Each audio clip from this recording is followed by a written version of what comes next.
Tom, tell me about Lord of the Rings.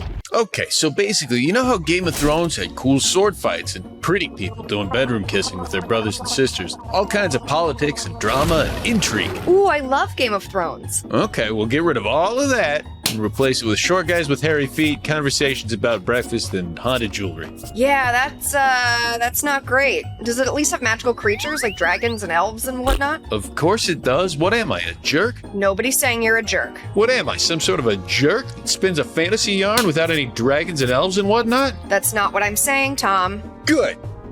But it's mostly about hobbits, which are none of those things. So, okay, what are hobbits exactly? Okay, so basically hobbits are short, hairy slobs who eat and drink so much that they get mad if you suggest that maybe they do something else. They live in a little town called Hobbiton, which is sort of like if I lived in a town called Tomville. Ugh. Anyways, that's where we find our hero, a little dweeb named Bilbo. One day he goes on an adventure with a bunch of dwarves and comes back home with a magic ring. Ooh, a magic ring. Is it cool? Of course it's cool. What am I, some kind of a jerk? I repeat, nobody said that you're a jerk. Are you calling me some kind of a jerk who introduces a magic ring that sucks fucking ass? That is the furthest thing from my thoughts. Good. But it does. The ring does suck fucking ass. Oh.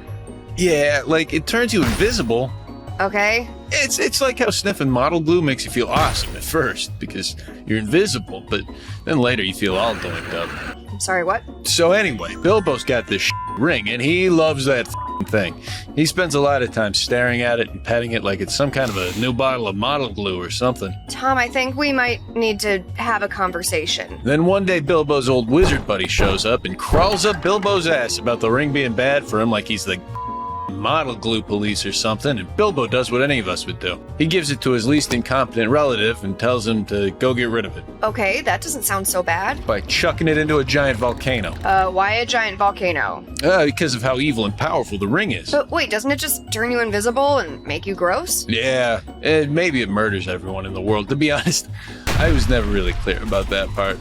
Okay. The good news is that Frodo doesn't go on this mission alone. He's got a whole band of goons that follow him all the way to almost the end of the shortest part of the story. Okay, so like who? Well, there's his needy best friend, Sam, who believes in the powers of friendship and a good meal.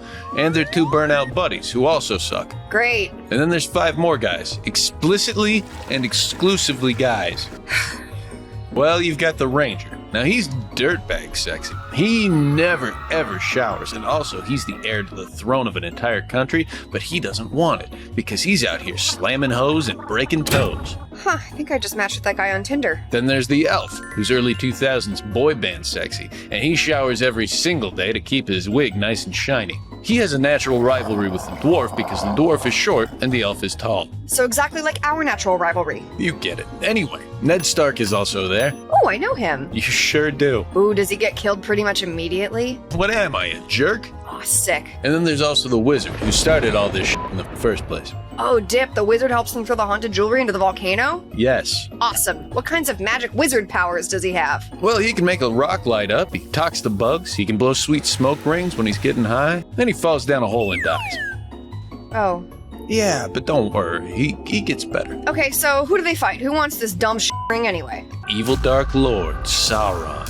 What's his deal? He's a gigantic red eyeball on top of a big building who's just really mad all the time because some short hairy ass is trying to throw his haunted ring into a volcano. Okay, so what happens in the story? Well, sometimes they get into fights and have to stab some monsters. Eventually the burnouts get kidnapped by the monsters and everyone just goes and does their own thing for a while. The ranger, the elf, and the dwarf hang out with a bunch of horse girls. A tree starts talking. Ned Stark is still dead, as mentioned, but we meet his brother, who's very different from him. How is he different? He doesn't die, but he almost dies. Sure. That's pretty much it. Does Frodo throw the ring in the volcano? Oh, yeah.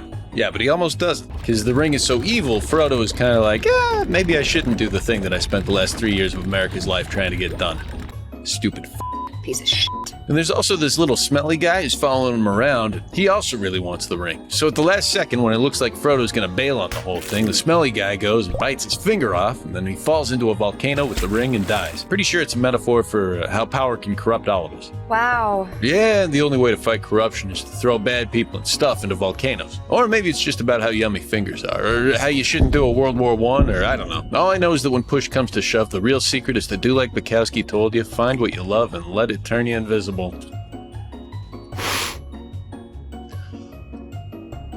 Oh yeah. Tom? What was that? Nothing.